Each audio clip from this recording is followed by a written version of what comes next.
I know darn well he's thrown a football probably 500,000 to 1,000,000 times. He is far superior in that talent than I would ever be. But Oh, I'll take him on if it comes to the state constitution. oh, come now. I know you got to be just really awesome. You got to be just way awesome at throwing. Yeah, I mean, I bet we could just drop you right in the lineup, and you just kill it, my friend. You just kill it. No, I would be killed. You got that wording wrong. Yeah, same here. I'm too old and slow for that nonsense anymore. I would look at that big dude across the line going, oh, what, he's about 6'6", 320 pounds. Oh, man, this is going to hurt. Can you guys get the EMTs on standby? I'm going to die. So, all right.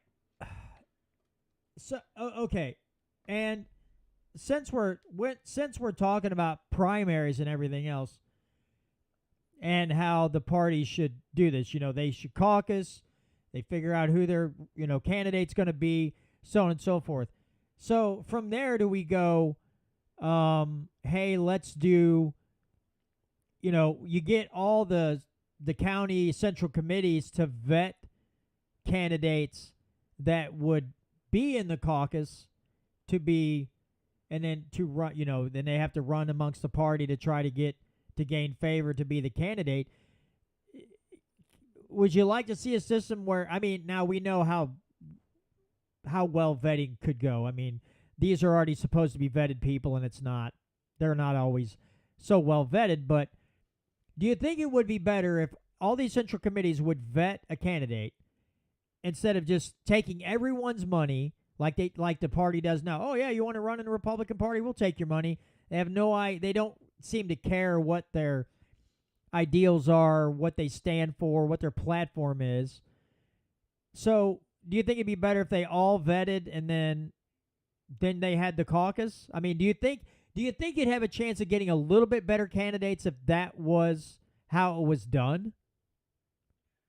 I think in some areas you absolutely would get better candidates. I mean, in reality, the reason that we have Mike Moon is because of that system. The Jay Nixon took, and I forget the gentleman's name, who was the state representative of that area at the time. I think it was Charles Dake. He's a veterinarian out in Lawrence County. He appointed him to some board that removed him from his state representative seat, which created a vacancy. Then it's up to the Central Committee to give the name to the governor of who it is that they want to see placed on the ballot as the replacement. That's how Mike Moon got put into the state house, was through that type of a format. And then afterwards, the central committees in Lawrence County have worked their butts off to keep him in that seat, because the Republicans pretty much have done everything they can possibly do to try to remove him from that seat, because he's a little bit too constitutional for their likings. It's hard. I mean, it's not hard to imagine, but in the grand scheme of things, it's really funny to hear this, that someone in the Republican Party, it makes the others uncomfortable how constitutionally sound he is. And that is just, I don't know. Go back to the federal level and look at how the Republicans treated Ron Paul. Well, he's a nut job. He's an isolationist. He's not one of us. He would turn over this country to foreign interests. Well, he's only the most constitutionally voting member of the legislature, and he's the only guy in the legislature at that point who was even mentioning the Constitution, and somehow that makes him a lunatic. Well, I mean, sure it does. he I has mean, to. I'll gladly accept the title of lunatic if it means I'm the sole individual who is standing up and making sure that my oath is Oh followed man, to that's the utmost best of my ability. oh yeah, for sure. I would gladly take the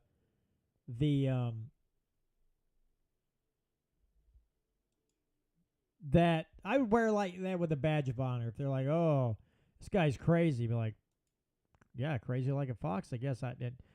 I I don't understand how these people.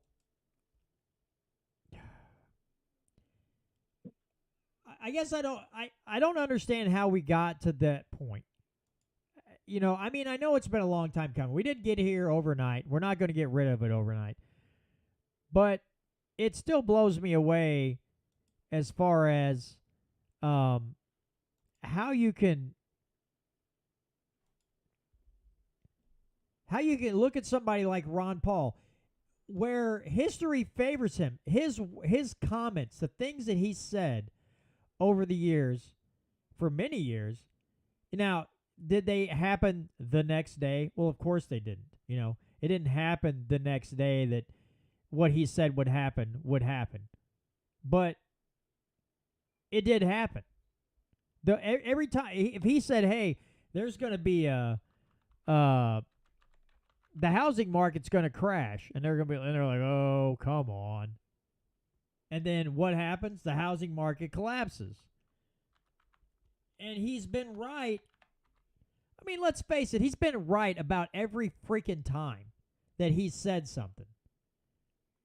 When it comes to, anything financial, when they changed the rules on him in 2012 because they knew he had the delegates to win the nod to be the Republican nominee, and they changed the rules 5 minutes before it started, he came around and he said, "Hey, you did this to me. It's going to turn around. It's going to bite you in the butt." And then fast forward to 2016, and Trump gets the nomination, and all these people are up in arms. And the first thing that Ron Paul did was get out there and said, "Told you so." Just and he did. He's like, "I told you when you changed the rules in 2012, this was going to turn around and people were going to be upset because something was going to happen." And then it happened, and he's like, "Yep, I told you so." And I'm thinking, this is just perfect. I'm so glad that he's the way he is, that he did that, and he hit it right on the head again.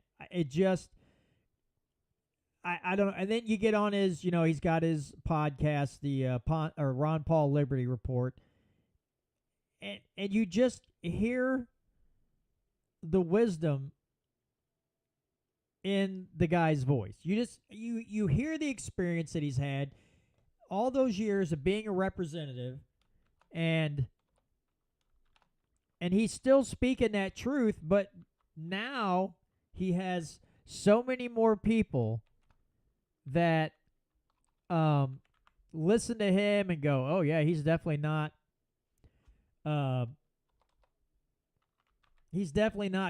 cuckoo." A lot of people don't look at him like he's a nut job anymore. And I just absolutely love that. But it would be nice if more people would come around, and if they would have come around to what he had to say so long ago when he was running for office. Some of the things that he said. But I guess you can't be, I don't know. It just sucks. It just sucks that people didn't want to take him seriously all those years when he was in office, or if he was running for president. But I'll ask you this, Tom. Have you ever seen a public figure like him pull people from, let's say they just were in the middle, they were more independent, or maybe they were sort of conservative, or people who were maybe not the wacko liberals, but maybe moderate liberals. Have you ever seen a politician pull that many people together, and then the same night that the Republicans have their big shindig up in Minneapolis, he does this thing and packs the House and gets that many people to pay attention? Now, I haven't been paying close attention to politics, but except for the last, oh God, like 15, 16 years. I have never seen a man do that before. I've never seen anybody running for office garner the attention of so many people who normally would just kind of shrug or brush off some of these statistics and facts, to get that many people to pay attention and really change their mindset and look at government's role and the way the government acts as a body. I've never seen anyone have the effect that he had and still has to this day. I've seen 4 people do it. It started, I believe, with Ross Perot. Of course, he was not a politician, but he was running for and wanting to become one. Ross Perot was an individual that did the same identical thing, for better or worse. It doesn't make a difference. Using your criteria, I would put Ross Perot, Ron Paul. Regretfully, I'd have to add Bernie Sanders to that list. Okay, yeah. And Donald Trump. Those are the 4 people that I have literally in my lifetime of just kind of either remotely or seriously involved in watching what goes down in the political realm. Of course, I was a little bit too young during the Barry Goldwater stage, so I don't remember anything about Goldwater. But in my time frame of remembering, it would be Ross Perot, it would be Ron Paul, it would be Bernie Sanders, it would be Donald Trump. Those 4 individuals, whether they were politicians or not, of course, 2 of them were not, but one ended up becoming one. Those people could do pretty much anything they wanted, even against hold a venue at the same time that the political party that they represent was holding something else, and they literally could pack the House. Yeah, now I do slightly remember, because I was, well, let's see. I remember, Clinton was running, and what was it, Bush, Clinton, and Perot. I remember hearing some of the older people that I work with kind of talking about Perot. I had a cousin that was like, I'm voting for Perot. That guy makes more sense than the other 2 do at all, especially financially. Some of the things he said, they were really keyed in. But once, I guess my thing is, once I really started paying attention to government and politics and all that, I just became enthralled by Ron Paul, especially when he was on the debates, when that whole thing went down, when he was talking about 9/11. And Giuliani's up there trying to excoriate him for it, and he's just like, you don't know your history, and just lays it out. And then, turn around 2012, the amount of applause he's getting on things like the drug war and things. And it's the thing, too, where, again, I don't remember things that Ross Perot said. I've heard the things that Bernie Sanders says, and you're like, okay, buddy, lay off the Kool-Aid. And then Donald Trump, who just seems to just be so good at making people think he's a conservative or Republican. But yeah, just hearing the applause on the drug war and the way the media just would report the polling after a debate, or just polling numbers in general. And Jon Stewart had a funny bit on his show where he's talking about Ron Paul and how the media was, like, say Ron Paul was third, so they would say the name of the guy in first, the guy in second place, and the guy in fourth place, and they would just leave Ron Paul's name out. And that was just astounding, because, I tend to think of the media in the last, 8 to 10 years. And then even looking back then, you can see on the conservative side that the people at Fox News, for the most part, didn't want to mention his name. And then after a debate, what's his dumb name? One of the great big conservative talk show hosts that's got a show on Fox News, and Sean Hannity. Hannity had him on, and they're talking about the Shah and Iran and everything else, and he's like, "Oh, you really think?" And I'm like, Hannity, come on, this guy. If Ron Paul could take you out behind the mental woodshed, and give you a mental beating if given a chance, because he would just take you out back and just mentally pound you with all the information. And Sean Hannity, the so-called, big conservative guy, wanted to poo-poo all over Ron Paul, and I just sat and watched that and thought, even these so-called conservative guys, they're just clowns. You have the Mark Levins, you've got the Sean Hannitys, and these people are just clowns. And I'll be honest, Tom, I'm getting a little sick and tired of, we had Dr. Bob Onder here in the state of Missouri. I'm the first person running for office to throw my support behind Donald Trump. And it's like, I can't believe we're still, the people are still breaking their own necks to run up and grab onto Trump's coattails. And I mean, I get it. The guy's ultra popular. I'm sure a lot of people in the state of Missouri are going to be voting for him. But these so-called conservative champions, it's like, have you heard what that guy's been doing lately, or what he did when he was office the first time? Like, I'm not sure I would want to tie my name to Donald Trump if I was running for office.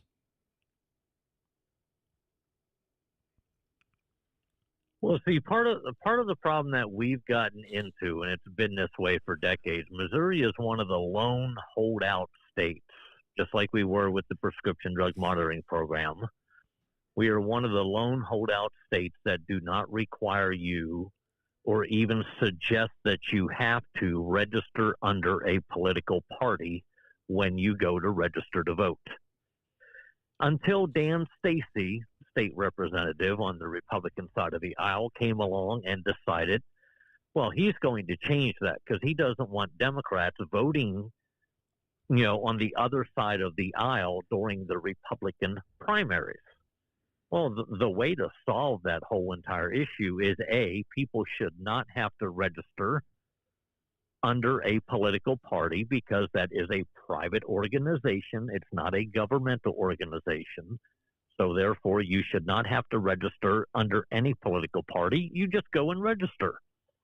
And then if the political parties, Republican and Democrat, decide who it is through the nomination process, through the caucus system, through the central committees, who it is that they are going to place on the general ballot. So you can still have, and this is the way that the Constitution Party does it, and this is the way the Libertarian Party does it 99% of the time. I think the whole time I've lived in Missouri, I've only ever seen one time where there was a Libertarian Party primary, and it was for a governor slot. However, those two parties, when they put people on the ballot, those people are vetted, and those people are placed on the ballot because the party approves the process by which it occurred and places them on the ballot. You don't see 15 people in one little area running for the Constitution Party to create a primary. That is something that should be done through the nomination process through the central committees. If you want to have a say in the private organization known as the Republican and the Democratic parties, then get involved in the Republican and the Democrat primary, or get involved in their parties, become a committee person, and you can have all the say you want. I would appreciate it if you get out of my back pocket. They can nominate the people that they want on the ballot for their own. And then when the ballot comes to me at the general election, I'll see that there's a Republican there, there's a Democrat there, there's There either is or isn't a libertarian, a green, an independent, a whatever listed. You go back to the 1800s and you look at some of those general ballots, there's like 17, 18 people listed on there. The better, the more choices you have, the better off you are. And both the Democrats and Republicans have gone to the point where it's becoming like football. They only want an AFC and an NFC. They don't want the USFL. They don't want the XFL. They don't want this other league to be able to play in the system, because after all, the package of football that they play isn't like ours. Ours is better. Yeah, I guess you would say that if you did it the way you're talking about, where people would, be on central committees or, in either party and would get involved and vet candidates and everything else, I guess you would say that the two parties probably wouldn't want that, because then more people would know exactly how things were running. They would know exactly who these people are.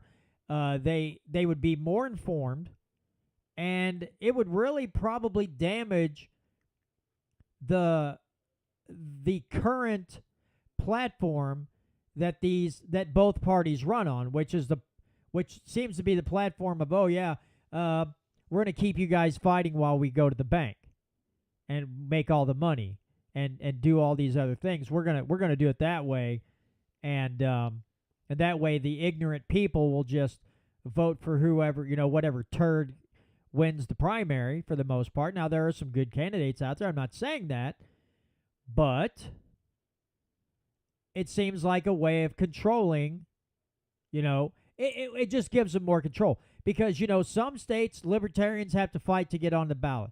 You talk about the debates, you have to poll a certain number before we'll let you on the stage. Well, here's what I'd like to see. Because it may be Biden, it may not be. It's pretty much going to be Trump out of the Republican Party. I would love to see a Michael Rectenwald or even Dave Smith out of the Libertarian Party be on stage with those two clowns debating, Ukraine and Russia, Israel and Palestine, economic things, because these two gentlemen, and I know there's a lot of others out there, they're so well read, they would absolutely destroy them in a debate. And so in order to keep that from happening, we're going to set up these extra hurdles for outside parties to be a part of these. Well, this bread and circus that we put on. It seems like more it's just two children yelling at each other than a civilized debate. But it really does. I mean, I think, if you put let's say Ron Paul would run independent, I think he would poll high enough to get on the debate. He would destroy the both of them. He would absolutely destroy them on any topic that you bring up. And that doesn't fit their needs. That doesn't suit their agenda. And so they're not going to let it happen. I know the libertarians have been winning lawsuits in other states, and they're getting ballot access and everything else. And people like to put that on the judges, or they like to, put it on the governor. No, those are both parties doing that. The higher-ups in both parties don't want a third candidate up on stage with them, tearing them down. And that's my opinion. Well, you've got, if we get off the national level for a minute, let's go back to the state level. Let's say all the Republican caucuses got together and their nominee was Mike Keogh for governor. And then the Democrats get together and let's say their nominee is Crystal Quaid. And then the Libertarians get together and they pick out Joe Schmo, and the Constitution Party gets together and they decide they're going to have whatchamacallit. So then you've got these four people who the only time you would ever see an ad on TV is because they're running for the general election. And I don't know if it would ever happen, but I would bet the people in the state might be a little bit more inclined to push for a forum or a town hall or some sort of debate where you actually include all the members who are on the ballot for that position, because it would be the first time ever that most people have ever seen him. We know what Mike Keogh is. He has a voting record. We know who Bill Eigel is. He has a voting record. We know who Jay Ashcroft is because he may not have a voting record, but he does have a history in government that shows you what his ideology is. The wild card in this whole thing at this point right now would be Chris Wright, the gentleman from Neo Show. He doesn't have a voting record. He doesn't actually have a history, unless he's got a background in law enforcement, and he's got some other issues that I'm certain that if he and I had a sit down talk, that there are certain areas in his background that he and I would not agree, specific to how he did certain things as per whether or not it was constitutional or not. But it would make the process of getting on the ballot for that general election, in my opinion, it is so much harder to convince the people within the Central Committee that you are the guy or you are the gal to represent the party than it is to put a whole bunch of ads on televisions and convince the, for the lack of a better term, the moron voters that, hey, I am the best person for this position. I mean, you and I were talking off air before the show started about the newly formed Freedom Caucus here in the state of Missouri.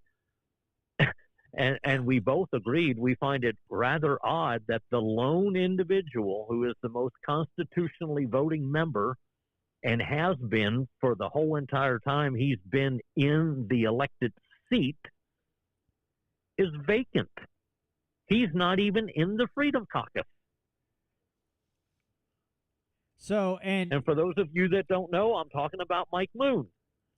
And let us know why exactly he's not on, because let's put the blame where it's supposed to go. Who told him they weren't interested in having him in the Freedom Caucus? Well, it's my understanding that the Freedom Caucus is a national organization, or it's in other states. Therefore, it's not just a Missouri thing. And he was not, to my understanding, he was not invited to be a participant in the Freedom Caucus. However, the Freedom Caucus members in the state of Missouri, it is my understanding, did ask for him to join the Freedom Caucus. And Mike, being the principal person that I know him to be, kind of went, well, wait a minute, in order for me to join the Freedom Caucus, shouldn't you guys be more like me, voting constitutionally, considering that you're saying that you're adhering to the Republican Party platform? And if I'm not mistaken, either the third or the fourth leg of the Republican Party platform is to not violate your oath. And as soon as you vote for something that is blatantly unconstitutional, in my opinion, you have violated your oath. And we had a lot of that in 2023. Even from the so-called members of the Freedom Caucus. You know, I have to bring this up, Tom, because I got a kick out of it. After the meet and greet that we went to, that Gary Ridenauer put on with Reps Holly Jones and Justin Sparks, and we were standing out shooting a breeze afterwards, and we were just standing there, and you just looked at me and said, some of these people that claim to be so constitutional, when you look at their voting record, are not very constitutional. I got a kick out of that. Because, of course, you're right. You're right, absolutely right, 100% on that. And I guess it's one of you just fool enough people.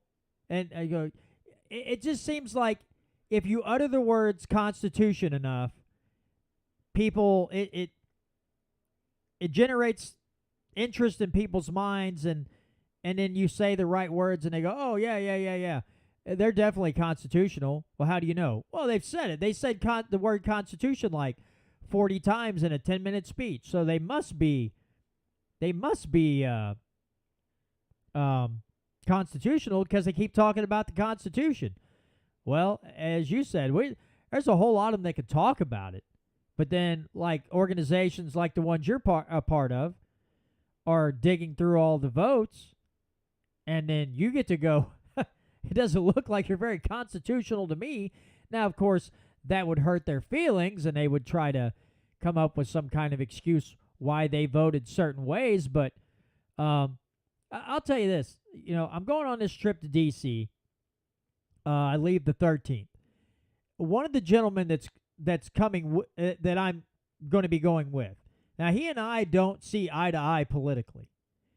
But he even, at the Christmas party here last Saturday, he said to me, he goes, I don't like Josh Hawley. And I'm thinking, well, that's not a surprise, But he said, I did agree with him on one thing, that when you put forth a bill in D.C., that bill should contain subject matter on one thing and not shoving a bunch of other crap inside the bill and then floating this pork-laden bill through. He goes, it should be one thing and one thing only. You should be able to read it and then vote on it. And I thought, well, there you go.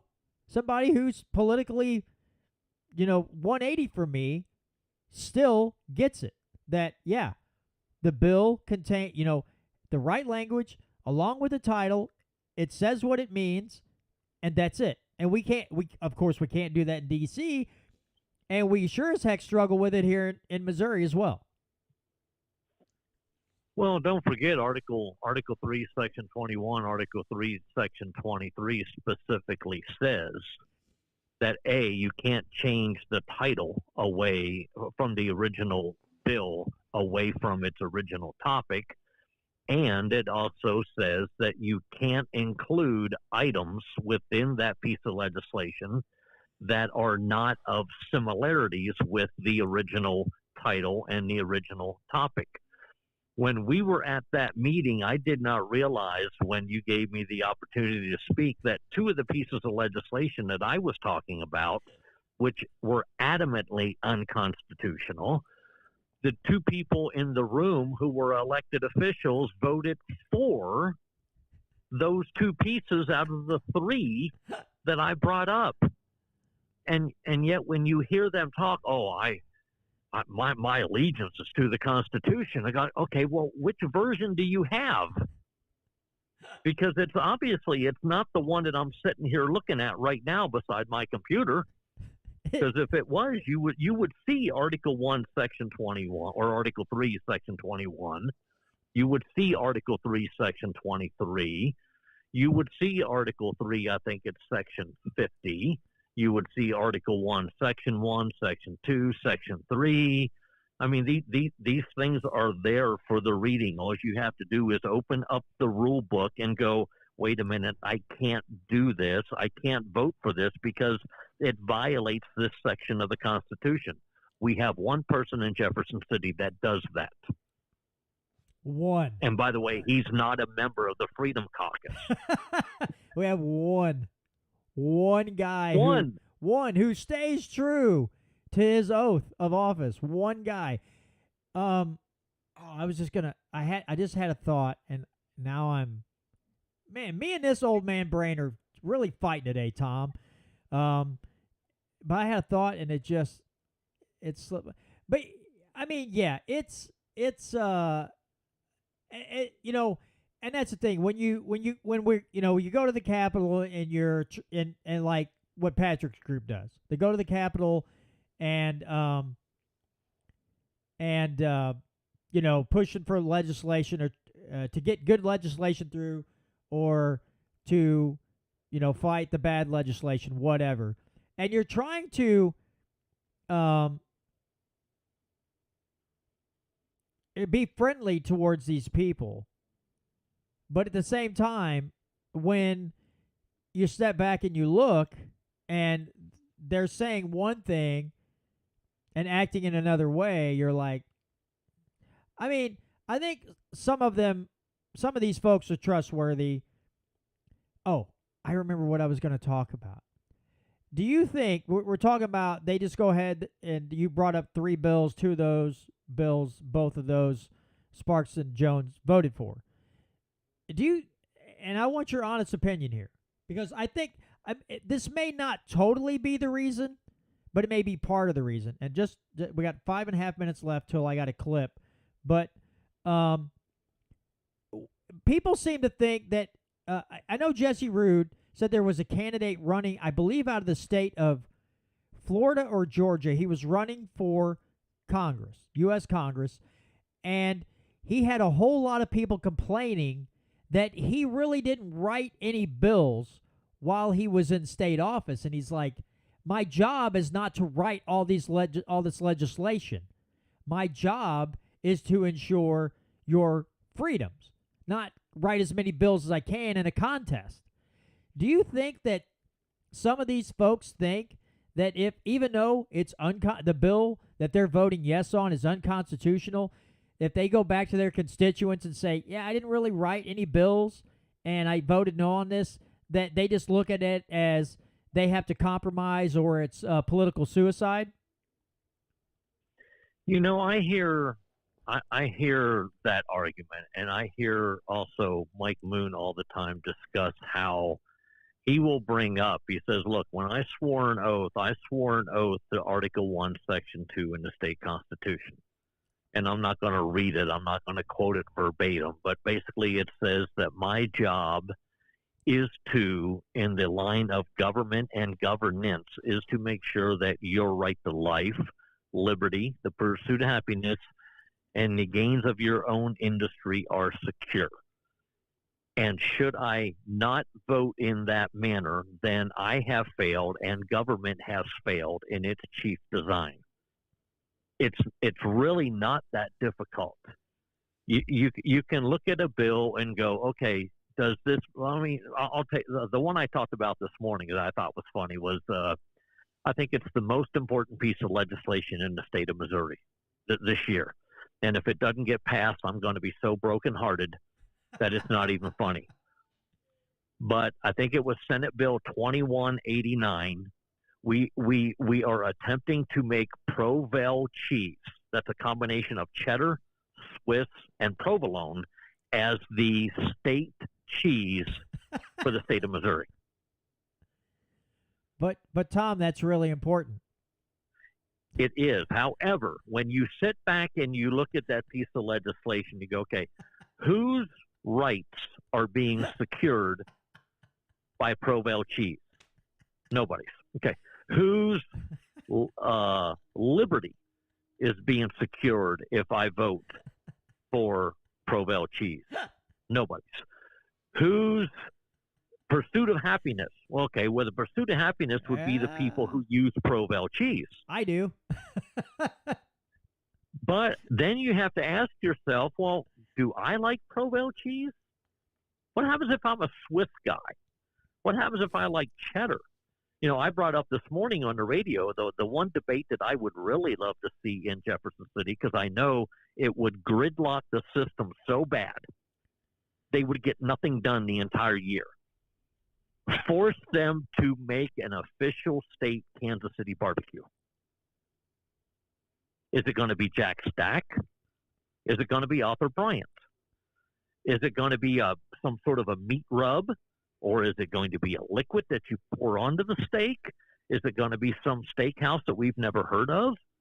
Could you imagine 199 people arguing who has the best barbecue in the Kansas City area? And then, of course, you got St. Louis barbecue. You can't leave those people out either. But this is the idiocy that goes on an annual basis up in Jefferson City. And, of course, the argument is you should be happy when we do things like that because we're not doing other things that can steal your freedom. Well, if you actually spent more time on pieces of legislation that did steal my freedom and not try to create the fact that Provel cheese is the official state cheese of Missouri, I mean, we have a state rep down here that wants to proclaim Springfield as the home of cashew chicken, Yeah, which I it saw that. is.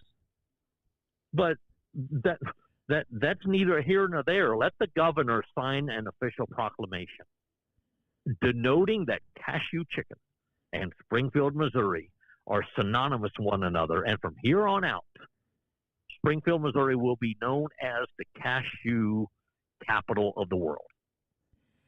All It right. does not need to be a state law. Right. All right. For those of you in the KEYK audience, thanks so much for joining me again this week. Next week, I'm going to have Jason Lyon on with me, and he is from an organization called You Are the Power.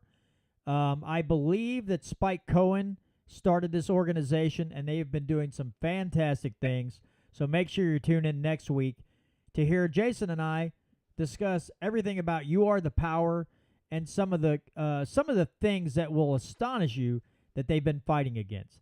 Thanks, everybody, and we'll see you next week. All right. You know, some of those KEF, BK, whatever the heck it is, those call letters are sitting there going, "Who is that nutcase?" You know what? I don't care. I always love having you on because you're a fiery type of guy. You don't pull any punches. You and I are, I mean, we think almost identically, and I just enjoy your take on things. Before we go any further, because I know we got more to talk about, Tom, but I want to share. We do, but before you go there, John Doe and I have a huge problem. He says cheddar is better. I'm sorry, Swiss cheese is it, man. I'll have to say I love cheddar jack cheese. I do love Provel, especially if my wife makes homemade pizza and we get Provel cheese. Good God Almighty! All right, okay, folks. I'm not gonna say who said this, but we were talking about the meet and greet that we went to. There were some things stated about Scott Faughn, and I have not been able to get either rep that attended that meeting to join me on my show. Now, again, I know that I was trying to get them on around the holidays. I don't know what's going on, okay? Maybe they were super busy. I know one of them was sick with strep throat. All these other things happened. So I'm not going to make assumptions. But there was something stated. So let me bring this up real quick. Now, this comes from a person called Greitens Fan on Twitter. I saw this earlier today, and I was like, shots fired. But let me pull this up. Let me show you the screenshot here. Hopefully you can read it. Well, yeah, yes, you can. Greitens Fan says, and he's talking to Scott Faughn. He says, Scott, I think you're jealous that some people in politics have legitimate fans, friends, and supporters.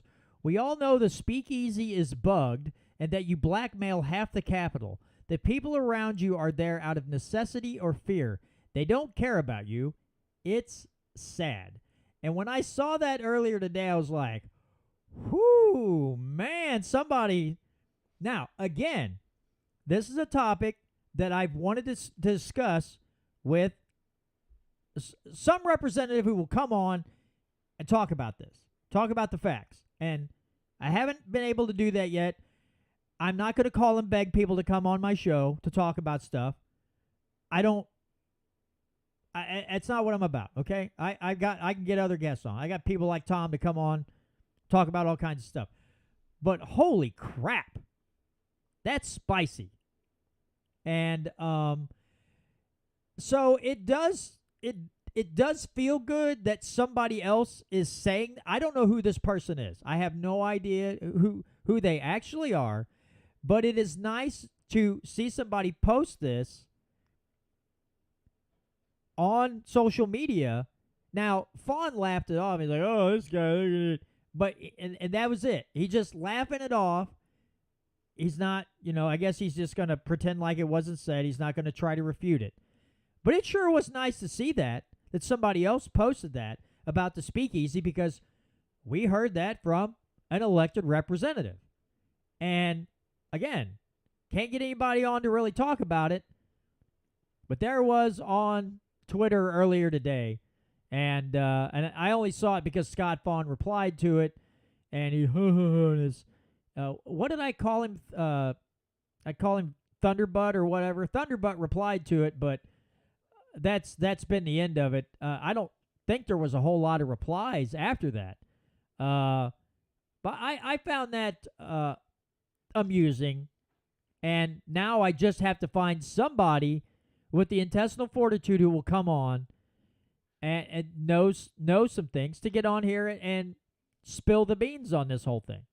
But yeah, I rather enjoyed that somebody else put that out there, even though most people won't take it seriously. But this is not the first time that Tom or I or Gary or Patrick and some others have heard this whole story before, and it makes you kind of wonder. You know, I would bet that Scott Vaughn would not be very supportive of my position in getting rid of the primaries in the state of Missouri. No, he would not.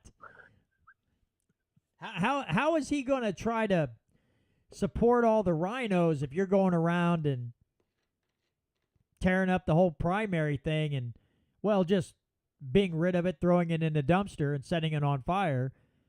How's he going to get all these people on and to talk about how wonderfully conservative they are? You know, I know it seems like I pick on Scott Vaughn, but I mean, that guy blows out enough hot air that if he's in a balloon and it starts to crash, all that guy's got to do is start talking. Start talking about Plucker or Patterson or Rowden. He'll get you as far as you need to go. Maybe the other side of the world with the amount of hot air that guy expels on a weekly basis on his show. It would be incredibly difficult, at least until the general election, for his speakeasy to see any traffic going in and out, because the lobbyist trail would seriously be cut down, because they would actually have to go to the local central committees in order to lobby on behalf of a certain candidate. And it's much harder to lobby an individual than it is to lobby a person who is an elected individual. In my opinion, I could be wrong. I mean, this whole idea that I've got in my head absolutely could blow up. But I mean, this is the way that we've always done it. You know, you go to register to vote, you got to vote as you have to register as a Republican, you have to register as a Democrat, you have to register as an independent, you have to register as this, you have to register as that. And they convince people that if you don't register as a Republican or you don't register as a Democrat, then you don't have a say in reality. Well, I shouldn't have a say if I'm not a Republican. I could easily register as one, and then I could have a say if there was still a primary. But if I am a registered voter and I'm not involved in either political party, which I am not, I believe that I have to remain political neutral because of the Lock and Smith Foundation. And yes, I do. There are members of the Lock and Smith Foundation that absolutely are Central Committee members of the Republican Party. But to their benefit, they understand and they grasp the thought process that the Constitution is more important than the political party. It's principle over party with them. And there's a Constitution Party member who's also on the legislative committee. So we have different varying ideas, but when it comes to the Constitution, we know there's only one. But if you're going to make it so that the primary disappears, it's much harder to control the populace with the mindset of, well, you're not going to have a say in your government. Well, absolutely I am, because the general election is the only place that I should be able to vote for an individual that I believe will be the best elected representative to secure my rights. Yeah, I again, it looks to them like, or looks to me like it's just a centrally controlled thing. I can remember several years. Heck, it's probably been 9, 10 years ago. Uh, the Dave Glover show used to run out of St. Louis, out of 97.1. And they had a question one time, like, why is it when a candidate running in the primary says certain things that the party attacks them, and they're like, call us with your opinion. And I just called up and said, because they want control over that person. You are going to toe, for the most part, you're going to toe the party line, or you will get no financial backing. You will not get support from the party. And again, the way the system is set up now, that type of candidate who goes against the grain, speaks the truth, tells you the way it is, yeah, you're going to get a small portion. But the big donors that I would say pretty much control the party, the lobbyists, and the people at the top end don't care about the truth. So, yeah, I believe if you would eliminate the primary, and they would have to caucus, do whatever, and the central committees would vet the candidates and not just automatically take money from a candidate, but actually look at this person and say, is this the type of person that we know is going to understand the role of government, understand his role as an elected representative? Is this the type of person that we can depend on to be a constitutional type of candidate? Now, we're all human beings and we're all imperfect. So we're going to get a 100% constitutional person? Probably, hardly, never. But 95% would be great compared to what we have for the most part, besides Mike Moon. But vetting them, eliminating the primary, and convincing the party that you, even in central committees or whatever, you don't have to take these people's money. You don't have to let them run under your party. If you know they're more like a Democrat 50% of the time than a Republican or being an actual conservative, don't take their money. And this is something that Robert Smith spoke to a lot of central committees about. Don't take their money. You know they're no good. Why are you taking their money? Why are you acting like you're giving them one iota of support? Just leave them out of the running. I think, again, we'll never be perfect in this, but I do believe, Tom, I think you're right. I think it would go a long way in reverting and reversing the trend that we're in now. And it's just like we talk about with everything else. Going more local is the best way to control your political environment, your economical environment, your schools, everything. Local, local, local. So get these central committees to vet their candidates. And boy, if we could get rid of the primary, I mean, we could really see a decent turnaround and get some of these candidates that keep getting elected as conservatives when clearly you can tell they're not, getting them out of office. Because you're starting to make me believe, Tom, that if we continue on this path, getting actual conservatives, a high number of actual constitutional conservatives in Jefferson City is going to be nigh impossible. And I think that's why it is that now Dan Stacy actually took one of our Constitution classes, and he was in the class, and it was shortly he brought up, and I used his bill. I didn't realize that he was going to be at the class, but when I was teaching my section of the class, I had used his bill as the basis of something that was absolutely something that was unconstitutional. I didn't look at who sponsored it. I just pulled it up out of the blue because I was looking at titles of bills, and I went and read that one and went, oh, this will be interesting. This is going to force people to register as Republicans and Democrats, which most states already do. Well, lo and behold, he's actually sitting in the class. And I brought that bill up and started discussing why it absolutely should not be allowed to the floor for a vote. And all I heard from him was, well, then you're going to allow the Democrats to take over the state of Missouri. And well, pretty much the Democrats already do control the state of Missouri. They just happen to be Republicans. Right. Because in reality, there's not a whole lot of difference between, and I hate the word conservative because I don't know what to call them. Mike is the sole, in my opinion, Mike is the sole constitutional voting member of our whole entire state legislative body.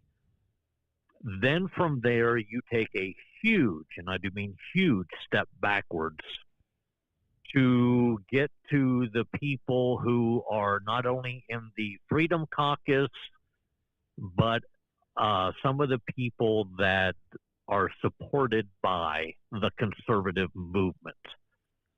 I'm not exactly sure what codifies now as a conservative. Does that mean you're pro-gun?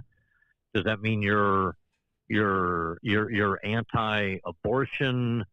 Because it definitely doesn't mean that you're for liberty and freedom, because your tyranny voting record shows that you're not for liberty and freedom, or you are for it, but only if you agree with it. Some of these people believe that I should have government's permission to make my house into an Airbnb.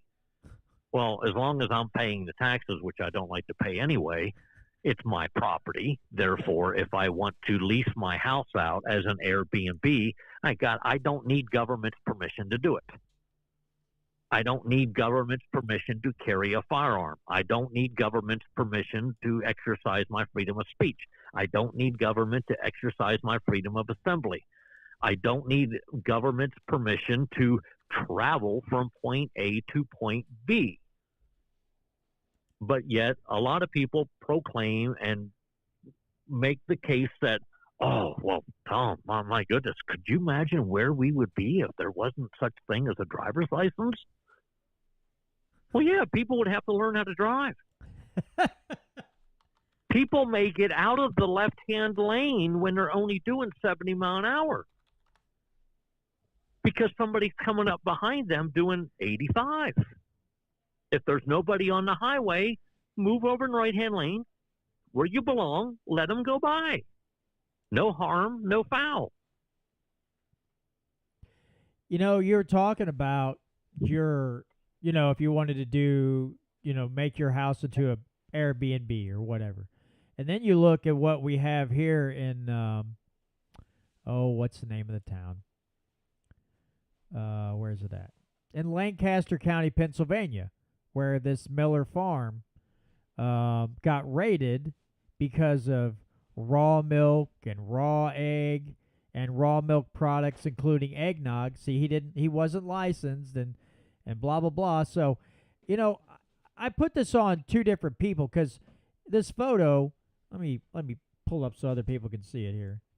That's not it, you dipstick. There we go. I got to get this straightened out here. I got crap in the way, and it's driving me nuts. But, there we go. But you got all these state police vehicles there. And I don't know if I know sometimes they will take and dump out all the milk. Now it says that raw milk can only be sold in the state only with a permit from the agricultural department. Miller does not have a permit to sell raw milk. One of the people sickened with a strain of E. coli drank eggnog, and the other either consumed raw milk or a milk product. So I guess there were two different people that got sick from it, and so they went in and, I'm sure they're probably getting they probably dumped every damn bit of milk out that was picked up from his farm. It says Miller came to the attention of federal authorities in 2016 when the FDA said it identified Listeria in samples of Miller's raw milk and found it to be genetically similar to the bacteria in two people who developed listeriosis, one of whom died after consuming raw milk. Now, here's the thing that bugs me, Tom, because the first thing he didn't have a permit to do that. He doesn't have a permit to sell that stuff. Do you think him having a permit would have honestly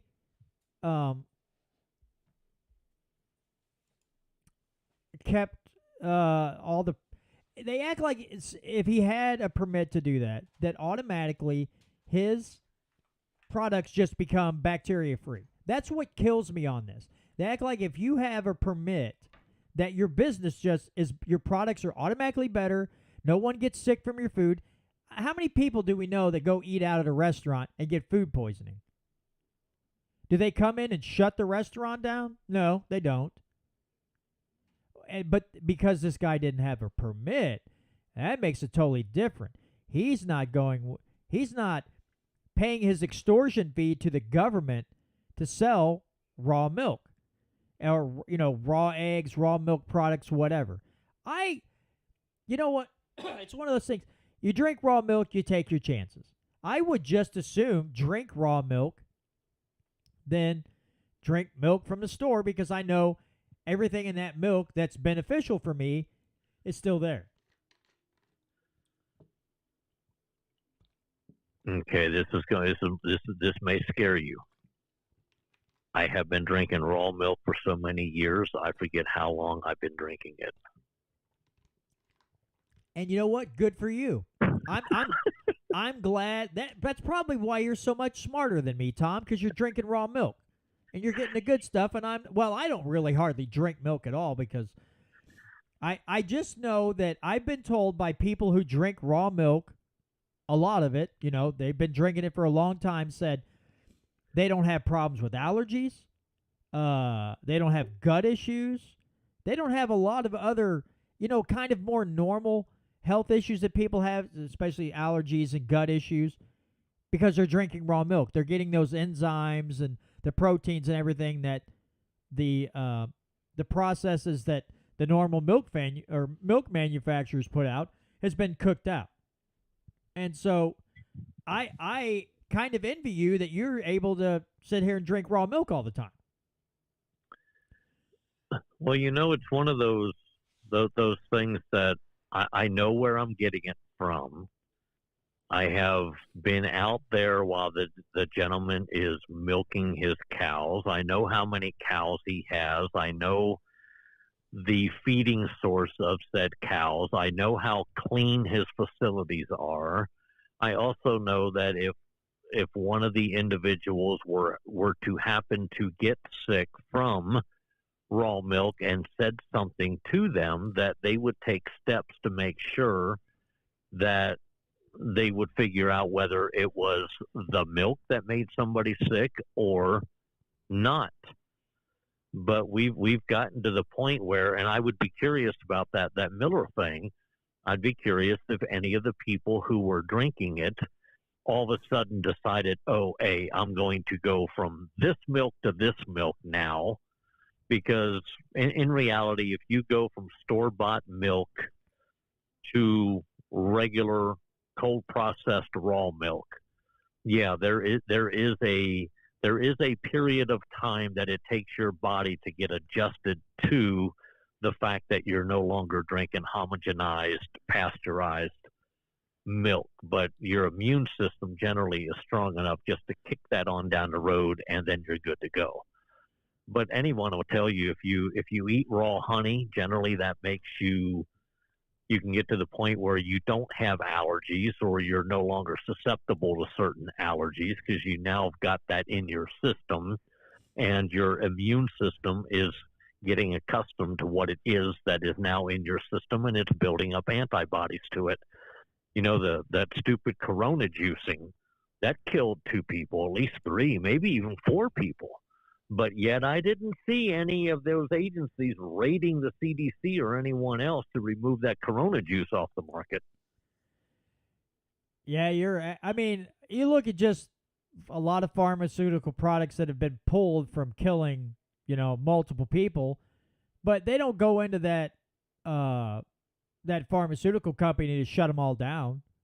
Oh, they may have to pay a fine, or well, heck, anymore. They can create products and be not be subject to litigation. So they've got a government racket and protection now that basically they've got an umbrella. They've got a shield, a human congressional shield, so they can make a bad product. And if you get hurt, oh, good luck getting restitution out of us for making this awful product and you putting it into your body. And like somebody said, these people chose to drink raw milk.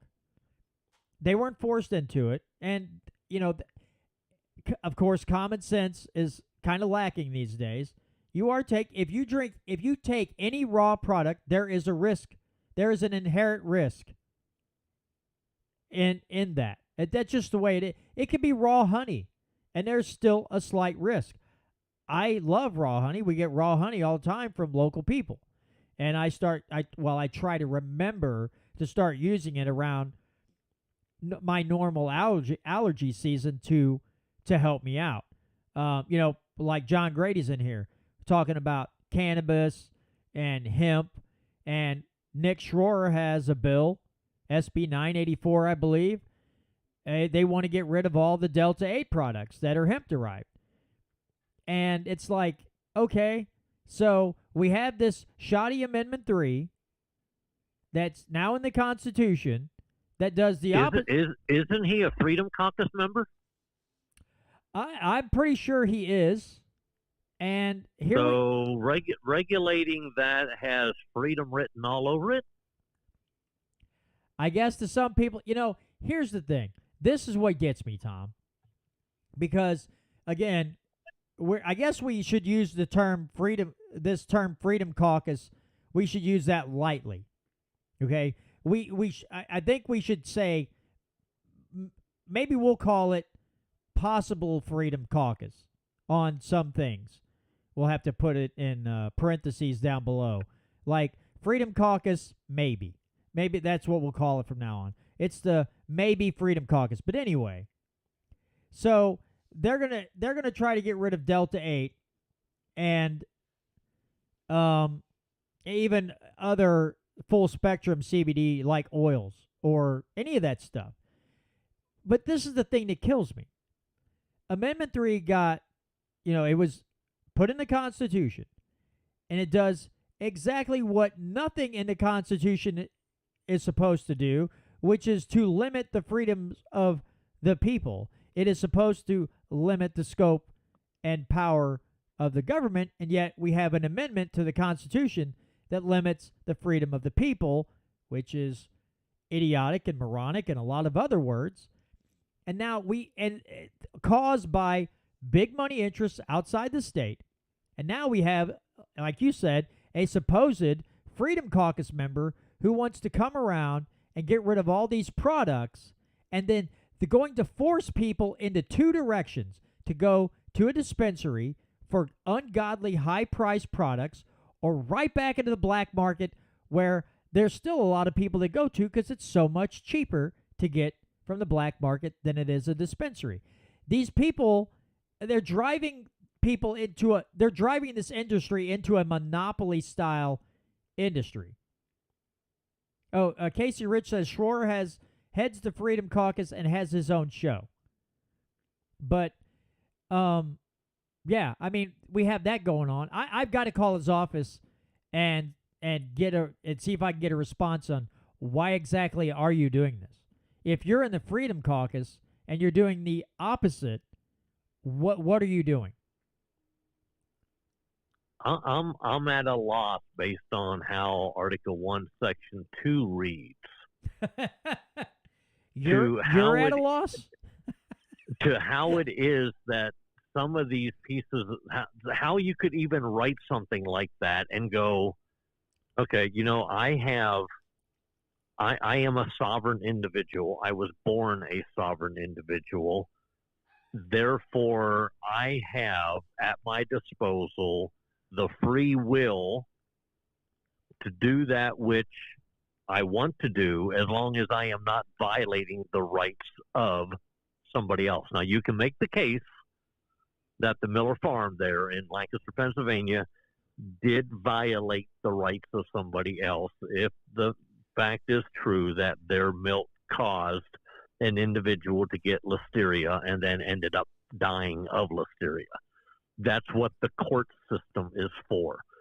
However, it's not government's permission to tell me that I can or I can't drink raw milk. That's a step outside of their boundary limit, and they need to get back into where it is that they belong.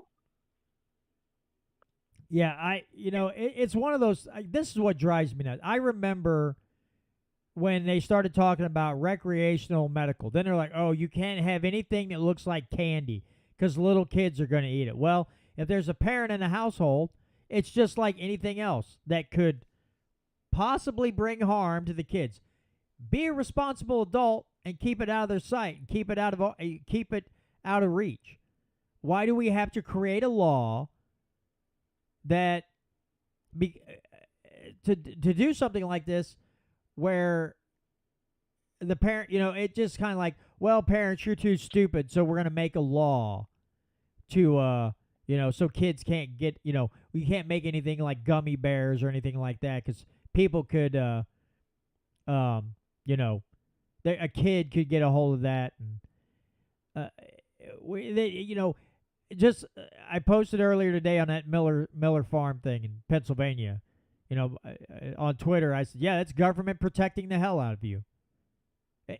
That, when we see these things, that should be the headline. Oh, it's government protecting the hell out of us again.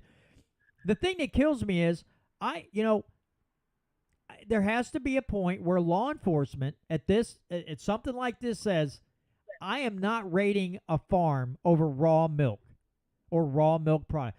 That is not my job to go raid a farm because he doesn't have a permit. Intelligence has to reign at some point, and knowledge of what it means to be a peace officer instead of some kind of a law enforcement or revenue generating operation, that you are a peace officer first and foremost.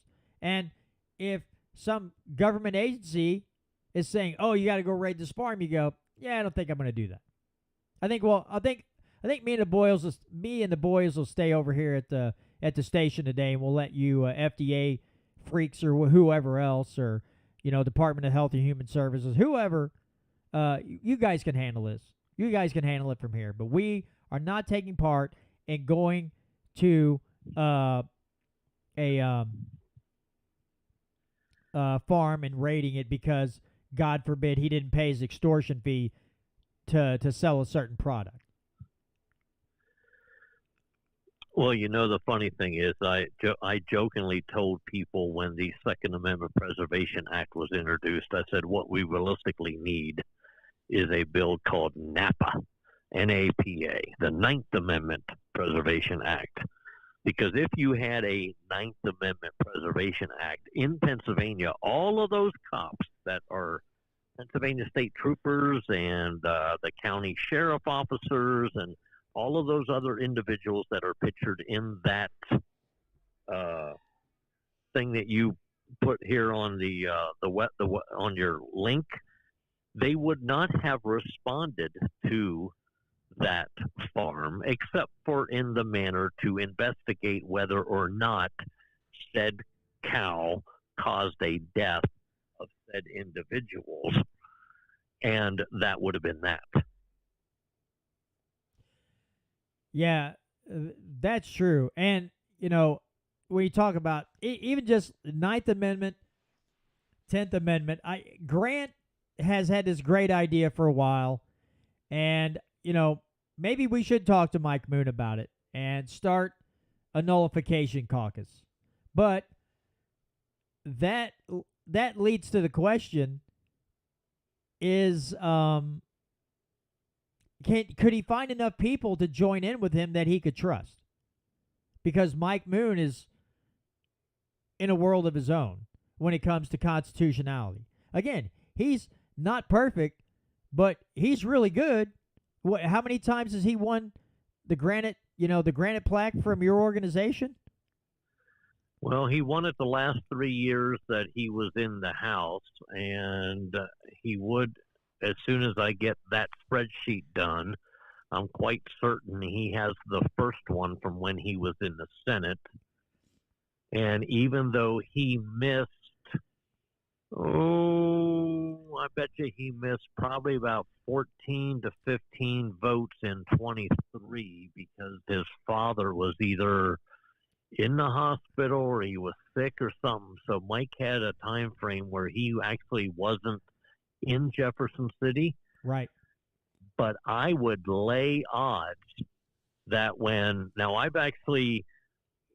I've auto-summed the score sheet, but me and technology has this problem. See, it added up all the points, it subtracted all the points, and it came to a conclusion. And I looked at that conclusion the whole way across the sheet and went, that doesn't seem right.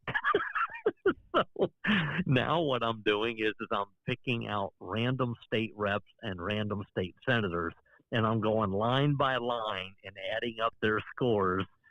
Now, when I get down to the bottom, the computer's probably correct. But I would just, to me, I want to make sure that if I check 5 people and all 5 of those scores at the bottom of that spreadsheet are correct, I'm going to feel more comfortable saying, okay, the spreadsheet's finished. And if I score 3 of the senators the same way, because there's 34 of them, and I look at what the computer said is their final score, and that realistically is the final tally, I'm going to be a little bit more comfortable going, okay, here's our top 5 in the House, here's our top 5 in the Senate, and it would not surprise me if, even with missing 12, 13, 14 votes, whatever Mike missed, I would bet, even missing those 14, that he probably is the top person in the Senate score-wise. And we count them all. So if you miss a vote, if you're absent, or you decide not to vote, that actually counts against you in the final tally. So if he missed 14 votes, well, that means everyone else was actually scored on 14 more votes that he missed. So that's 14 points that he was capable of getting that he didn't get. And like you said, I'd bet he's still probably tops or very close to the top, even missing the time that he did. But yeah, I don't know. Again, I wanna hold out hope for making Missouri a freer state, but every year you look and you're just like, good God Almighty, what are these people thinking? What are they doing? I'm sure because you're the organization that you're in, you're going to take a very close look, and I'm sure, just like the rest of us, a lot of us are going to be disappointed in several of these folks from the Freedom Caucus because we're going to look at them and go, that doesn't seem very freedom oriented. Oh heck, neither does that one or that one. What are you guys doing? I think a nullification caucus, if you could find some good members who understood what nullification actually meant and understood their constitutional role, that would be a great caucus to have. I don't think you'd have many members, but that would be great. Here's, Tom, I have to tell you something, and I probably told you this before. I listen to several different podcasts, and now you have got me in the mode that when I hear, and I listen to a lot of libertarian podcasts. Now, it's about 50-50. Sometimes they'll say natural right, and sometimes they'll say constitutional right. And every time they say constitutional right, I get Tom Martz's voice in my head going, natural right. It's called natural right. It's a natural right. It's on loop in my head now. So which I appreciate because you got, you know, I'm using the right vocabulary and I'm using the right wordage there when I talk about these things compared to the way I used to talk about them. But it's almost comical. I'm laughing in my own head because I can literally hear your voice going, it's supposed to be a natural right, enumerated in the Constitution. So you have got that ingrained in my brain, which again I'm absolutely fine with. I just find it hilarious now that it's not my voice in my head saying natural right. It's Tom Martz's voice in my head saying natural right enumerated in the Constitution. But you know, when you start listening to things like that, and this goes for anybody, not just you. It also went for me when I started down this road. When you actually start listening to people and you hear them, man, as soon as you hear that word constitutional right, you're going to think, wait a minute, I thought you were I thought you were a person who is higher up in the patriot movement. Why are you calling it a constitutional right? And it becomes, when I went down this road, it became ingrained in my head that anytime somebody said constitutional right, I would blurt out natural right. And you're driving down the road, like when I drove truck and I had students in the truck with me, and I'd be listening to some random talk show host at like 9 o'clock at night, and he would blurt out on the radio constitutional right, and I would blurt out natural right, and my trainee who's asleep in the bed would go, huh? What? Yeah, sometimes I want to yell it like natural right, but I don't. But I want to. Sometimes I just, it's a natural right, not a. I have found myself, if I'm talking to people at work that I'm kind of like minded with on several subjects, and they'll say constitutional right, and I'll go, whoa, whoa, whoa, whoa, it's a natural right. Just always think of it as a natural right.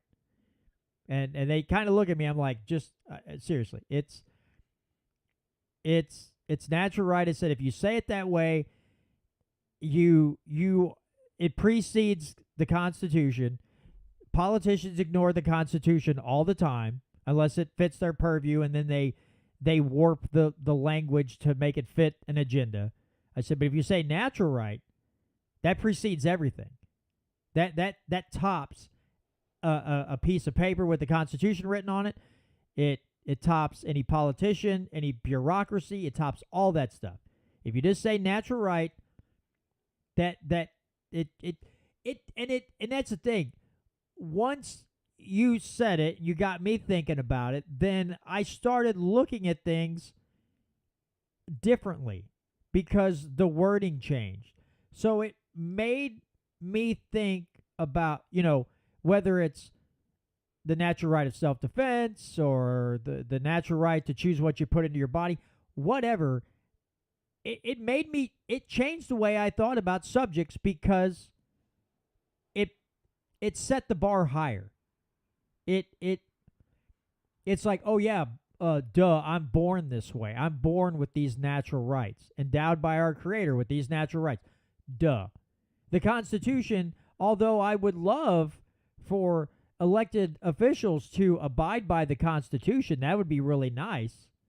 But I know at the end of the day, no matter what those morons say, that when I was born into this world, I had I had a lot of natural rights that no matter what some moron says at the Department of Health or whatever, it doesn't matter what they say. Some appointed idiot can tell me something. I'm like, oh yeah, but I got a natural right, so I don't have to listen to you. And it did. It really changed my outlook on certain things. Well, I always like going to gun shows, and when I'm there, I'll find somebody wearing a T-shirt will have there's like a bumper sticker on somebody's table that will say, well, the Second Amendment is my right to carry, and I'll look at that. Well, George Washington and the American Revolutionaries disagree with you. What? George Washington would disagree that the Second Amendment is your right to carry. Well, why is that? Well, because George Washington and the revolutionaries had firearms before the Constitution was written. Oh, Oh, hey, you're right. I know I'm right. I don't say this to hear myself talk. I'm saying it because it's true. That's funny. That's something I may have to try at some point the next time I see that. Be like, hey, by the way, I mean, yeah, it's great that you're standing up for the Second Amendment, but just remember, you had that right before the Constitution was drafted. Before even anybody ever thought about a Constitution, you had that right to carry a firearm and defend yourself against tyranny or some schmuck that decides he wants your stuff. if we actually would use the term right or natural right, there would have been no need to have a piece of legislation that's called the Second Amendment Preservation Act. Because in reality, we know darn well that the government is prohibited from infringing upon our rights. But we've been indoctrinated to use the term, and I think it was purposely, we've been indoctrinated to use the term constitutional right, constitutional right, constitutional right. Well, the government grants us these things because it's codified in the Constitution. I wish I could go back in time, knock on Benjamin Franklin's door and say, hey, instead of the Bill of Rights, let's call this the Bill of Restrictions. And let's word it in a manner to make it so that the government is absolutely prohibited from doing all of these things. So, what do you think, Tom? We just, here's a little thought exercise. Let's say that the institutions collapse, which if they keep going, they will, and the people decide, okay, well, the old Constitution didn't work out, so how are we going to do this now? Or the old Declaration of Independence wasn't quite strong enough. What do we do now? I mean, it's a hell of a mental exercise to go through.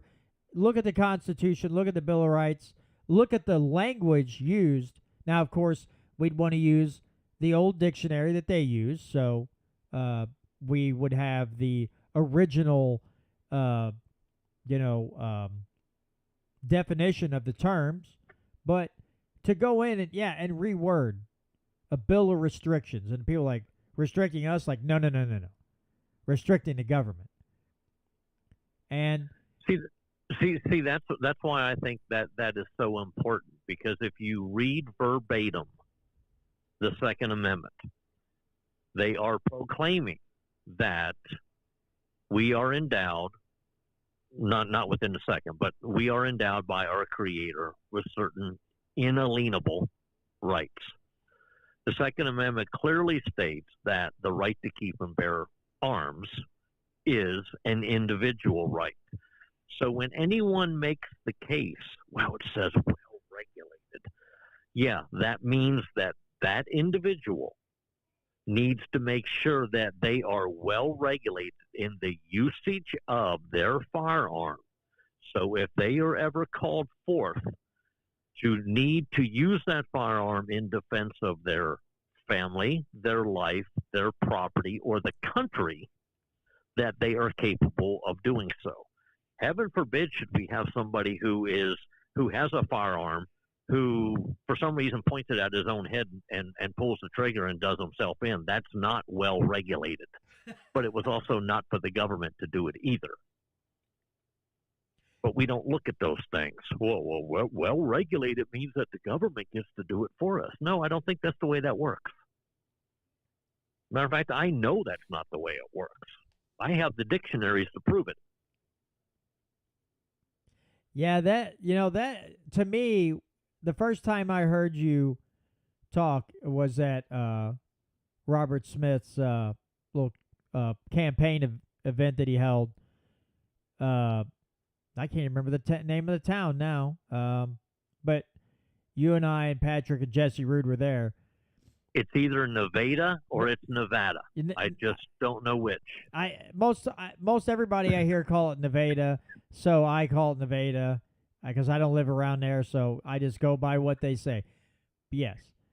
And when I heard you talk about, you have the old dictionaries, so you could look up the exact definition of the word that they used back then, so you could get the actual meaning behind the words, and the way they phrased it, however it was written down.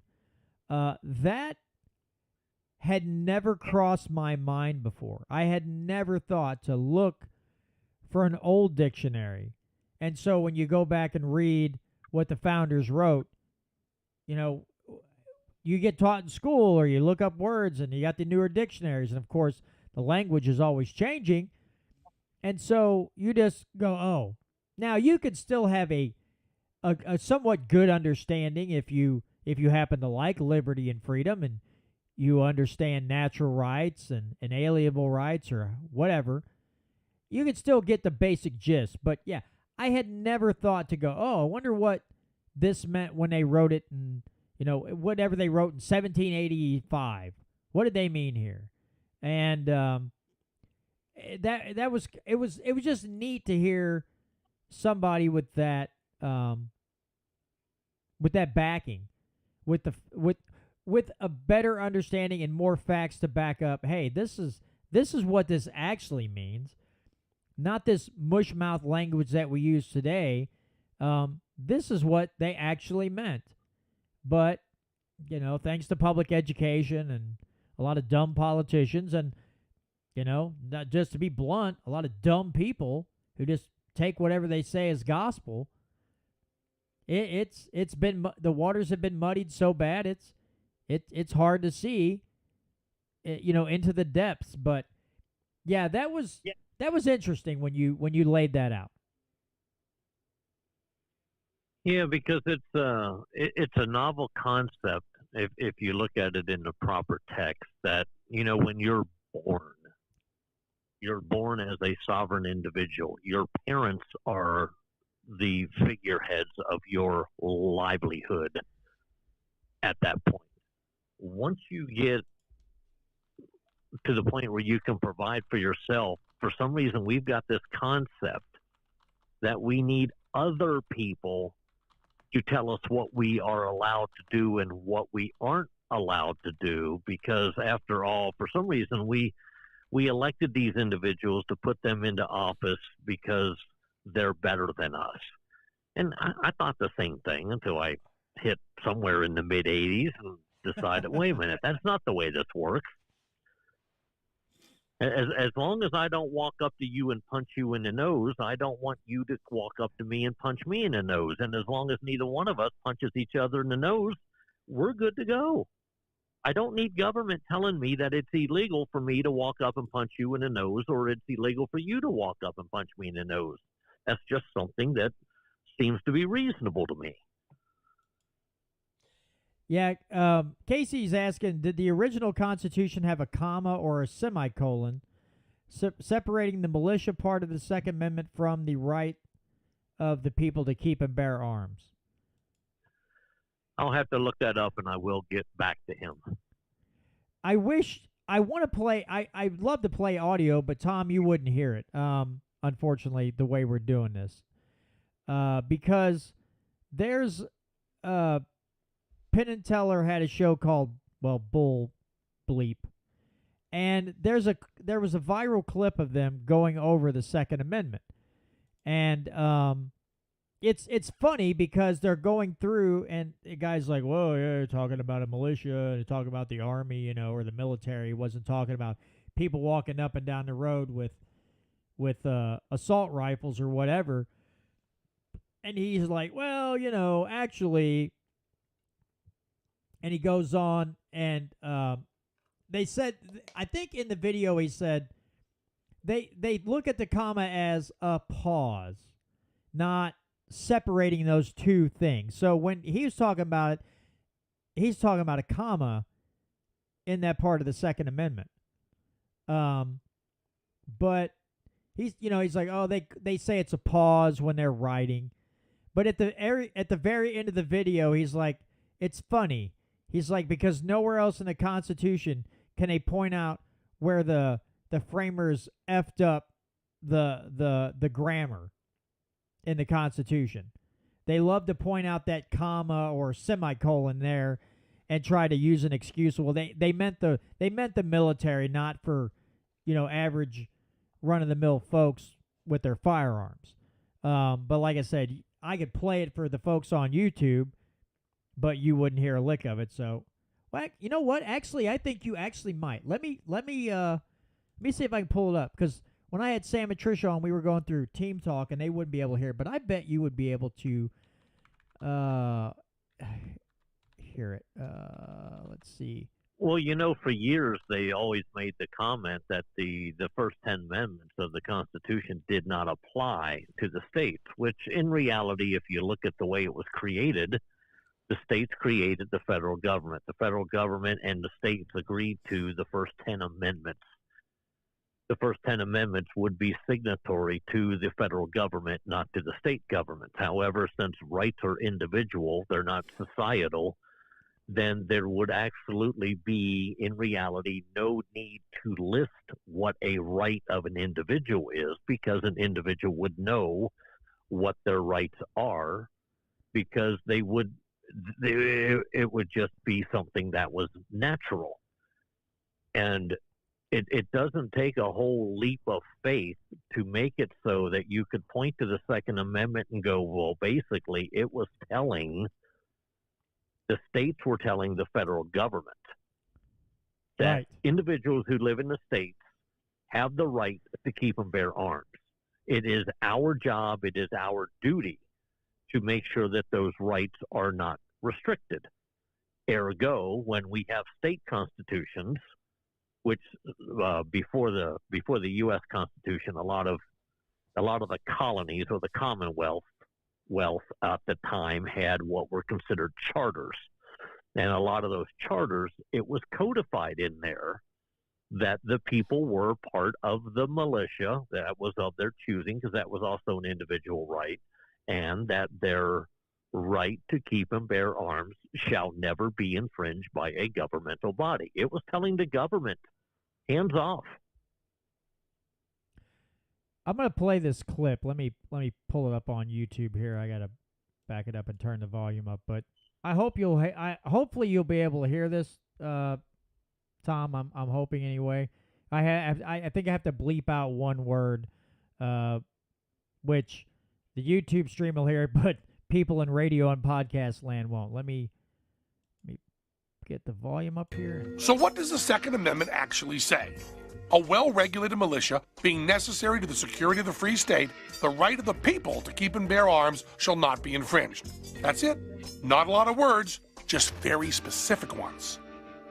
It means that the states have the right to have a well-regulated militia. And a 20-year-old kid carrying an assault weapon on the streets of downtown America has absolutely nothing to do with a well-regulated militia. Well, no. Read the words. A well-regulated militia being necessary to the security of a free state. Sure, you need an organized military force to defend your country, but the right of the people to keep and bear arms shall not be infringed. This is the people, in contrast with the militia. It doesn't say the right of the militia to keep and bear arms shall not be infringed. It says the right of the people. Now, why the word people? Because the people who wrote this had just fought a war for 2 years against the tyrannical state militia. They knew the time might come when they'd have to do that again. So they made the possession of weapons a right that the militia could never take away. Now, gun control advocates say the phrasing is clumsy, and the comma separating the state from the people is just a pause to get your breath. Strange, they can't seem to point out any other places where those hack framers fucked up the wording. So, did you hear that, Tom? I did, and Okay. it absolutely is really well worded. Yeah, it says exactly what it. But again, you get those people that want to get all squishy on it and treat it like well, they want to. Of course, all they want to do is limit, our rights, and they don't want people being able to fight off a tyrannical government at some point when they, I love the meme where it says, people who want to take away, your guns are the same people who probably want to do things to you that would make you want to shoot them. And I believe that's right. It's not about our safety. It's literally for their safety anymore. See, according to the original document, a well-regulated militia is capitalized, comma, being necessary to the security of a free state is capitalized, also comma, the right of the people to keep and bear arms is capitalized, shall not be infringed. So a well-regulated militia is necessary to the security of a free state because they just got done, all the states called forth a militia to fight in the American Revolution. How did they do that? Well, guess what? They had firearms. They had firearms before what? They had firearms before the Second Amendment. The only way that you can secure your livelihood and your own personal belongings against a tyrannical government or against a tyrannical neighbor is for you to be armed. And you should also be well regulated in the manner in which you use your firearms, to the point where you just can't walk up to somebody willy-nilly and take their head off. Right. There needs to be some sort of a, when all of you get together to do whatever it is that you need to do to make sure that your state remains free, there needs to be certain guidelines that are set up to make sure that you're not doing one of those circle jerks and you end up with only one person out of 50 surviving. Yeah, I mean, man, we could go so far down this rabbit hole. But See, you got to be really careful because you're on YouTube. So you can't say the things that you would like to say. Yeah, Tom, I'm just gonna be, and I've stated this before. I am not going to censor myself for these people. I'm just not. If they give me 3 strikes and I'm out, so be it. I'll rebuild on Rumble. But I'm not censoring myself for these. I just feel like I'm not being genuine with anybody who watches this or listens to this. If I'm going around and I'm tiptoeing around these topics, I just don't want to do that. And will I have a less audience and all? Yeah, I might. But damn, I'm really getting sick and tired of. I don't want to be that guy that goes, oh, don't say these words. I want to keep the language out because I don't want to do the extra work and delete everything out before it goes on radio. But I'm not going to sit here and not say things because some jackwagon pansy liberal or I don't know what kind of person these overlords at YouTube are, don't want me to say things. Well, boo-hoo. It irritates the crap out of me. And if other people want to censor themselves on YouTube, that is their right.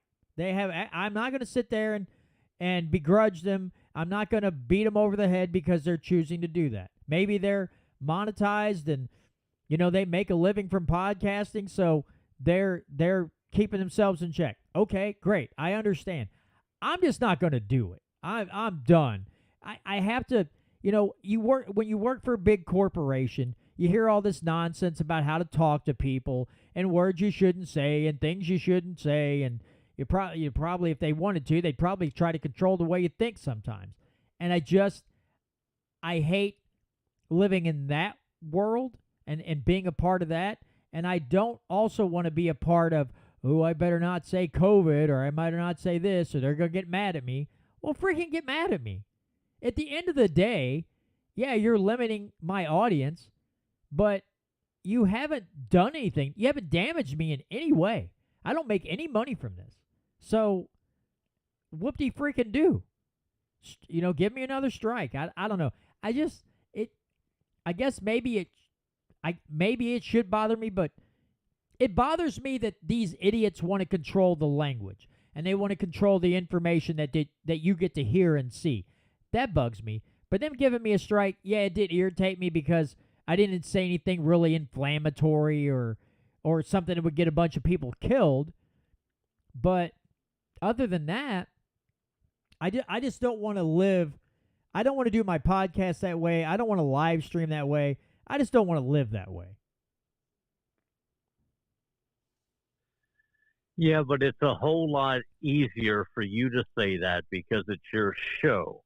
Right. Ergo, I don't want to be the one, nor does Patrick, nor does anyone else who comes on your show. We don't want to be the reason why it is that your show gets removed. If you're the one who does it, I'll applaud you for it. But I'm not going to be the reason that you get nixed. So I will curb things that I probably should say, because I don't want to be the reason, nor does Patrick want to be the reason, and nor does anyone else want to be the reason why it is that you can't find the Missouri Liberty Report on YouTube any longer. That's a decision that you have to make. That's a decision that I don't want to create. And I mean, I get that, and I appreciate that, but you know, when I had Patrick on once a month, I just he'd censor himself like, Patrick, you don't have to do it for my account. The only way I would get mad at somebody about getting a strike on YouTube if they came on here and just started making like really racist rants or or trying to I don't know, really cause a riot or get somebody to harm somebody else. That would irritate me. But if we're on here talking subjects and nobody's saying anything that's going to get anybody killed, then again, that's your choice, Tom. You're my guest, and I appreciate you and I respect whatever decision you make. But I don't want any of my guests to feel like they have to come on and tiptoe around subjects because I want to have that real discussion. I want both of us to be able to talk and say exactly how we feel about whatever it is, and if I get a strike for it, I won't hold it against that person. I mean, honestly, at this point, I take it as a badge of honor. Like, yeah, dude came on my show, said this, and YouTube gave me another strike. That means we were right over the target. Amen, brother or sister or whoever's on. Go they, them. I don't know. That's the way I look at it. But I also respect the fact that you're like, I don't want to get you another strike. And that's cool too. But I don't want to be the one to restrict people's language. I don't want them to feel like they have to come on here and watch what they say, because I feel like I'm being a bad host and I'm being disrespectful by telling people like, hey, don't talk about this and don't talk about that, because and that's why I envy Sam and Trish so much, because they run their own thing. They can say whatever the heck they want to say. They're not on YouTube. They're not on Rumble. They're not on any, internet platform besides their web stream. And they can talk about whatever they want. And as long as there's no language, nobody's really coming at them. I love that. That freedom seems nice now, but I do enjoy having my YouTube, and if I set it up right, the Rumble channel, where my live stream viewers can make comments and ask questions. I do really enjoy that part of this process, because I get, especially when I have new guests on, there's some great questions and comments in there, that things that I wouldn't think of. And so if I was, if Rumble wasn't here and YouTube just struck me out and that was it, I would miss that part of it. But it is what it is. I just, I'm at that age now. I guess I'm getting, I already feel it creeping up, but I guess I'm at that get off my lawn age, where I just, when people are like, oh, you don't talk about that, it makes me want to, go reverse and talk about it even more. Like, used to be, you're like, oh, I shouldn't say that. Now you're like, hell with it. Let's see what happens when I say this. But I can feel that get off my lawn mentality like creeping up in me, and I kind of enjoy it a little bit, because over the last, I guess, even though, again, folks, I'm going to say this for the 50,000th time. I am part of a union. I have some I am in a couple of appointed positions. I am not naive enough to think that unions are awesome and there's no fault with them. I can find plenty of fault in a union. Okay, but they take my money, and it's just kind of like government. I want to see what's going on. I'm a nerd enough to want to know the information and learn. But being in those situations and doing this podcast and going to the Capitol, the handful of times, 6, 7 times I've been up there, has changed me in a way that is beneficial for me because I don't get as anxious talking to new people. I don't get all nervous and jittery about when I'm going to, for the most part, when I'm going to talk to people I've never met before. But it also has removed my filter a little bit when I'm just talking to people in general now, and I say things that I wouldn't normally say. And I'm not talking about when I joke around because I have a dark sense of humor and I say awful things all the time. But when I'm talking about topics, I used to be like, okay, I won't say these things. And now I'm like, you know what? I'm not getting any younger. We have a limited time here. Just say things. Say it. Get it out there. If somebody doesn't like it, well, they can get happy in the same shoes they got mad in. I don't know. My mentality's changed over the last couple of years doing some of the things that I've been doing lately. And I think it's good. Some people might disagree, but I think it's a good thing. Well, I think my wife would tell you that I reached the get off my lawn when I was 25. I may have been born with it. I mean, I can be brutally honest, and sometimes they're just phrasing or trying to say what it is that I want to say. Sometimes my lips move faster than my brain thinks. So, yeah, I will say things that will kind of get me in trouble because I don't think about what it is that I should have said versus what I did say. I will tell you this too, Tom. Over the last couple, okay, so if I was listening or watching something where there was a confrontation, it would make me really uncomfortable to see two people in a confrontational exchange. I'm like, I got to shut this off. It made me so uneasy. And now I get amusement out of it. I don't know if that's the right reaction to have, but I get almost joy out of, especially when somebody says something stupid and somebody else just interjects and goes, listen, man, I don't know if you meant to say what you just said, but good God Almighty, I have to correct this.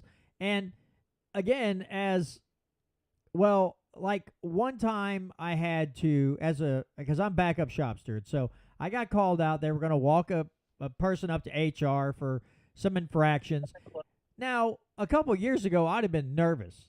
And I literally, I'm like, okay, they're like, hey, what do they say? They're like, hey, so-and-so needs you out at this section. And it's a supervisor, so when it's a supervisor, you're like, uh-oh, somebody's getting walked out. And as I was walking to that department, and I was like, oh, man, I wonder if I'm going to see a fist fight. That, used to be, I'd be like, uh-oh, I don't want to be involved in this at all. My first thought was, hey, maybe they'll take a swing at somebody. This could be interesting. So something in my brain has flipped, where now confrontation is not so uncomfortable for me.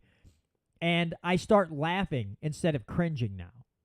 And I hope that's a good thing. It's either that or I have I have early onset dementia and I just don't know it yet. But old man brain's really kicking my butt. But yeah, there's something different now inside me that if I see somebody getting angry and they're letting somebody else have it, I stand there and start chuckling. Before I'd be like, oh, I got to get out of here. Now I'm like, I got to stand here and watch this go down. I don't know what it is. Well, one of the things that I learned, especially when I first went on radio, was that your tone and the context of what it is that you're saying can be absolutely mistaken by anyone who is listening to you on the other end. Because I always used to give people, well, you're mean and hateful. I'd go back and listen to myself and go, okay, where was I mean and hateful? And occasionally the wife would agree, yeah, you're mean and hateful. Okay, where? You know?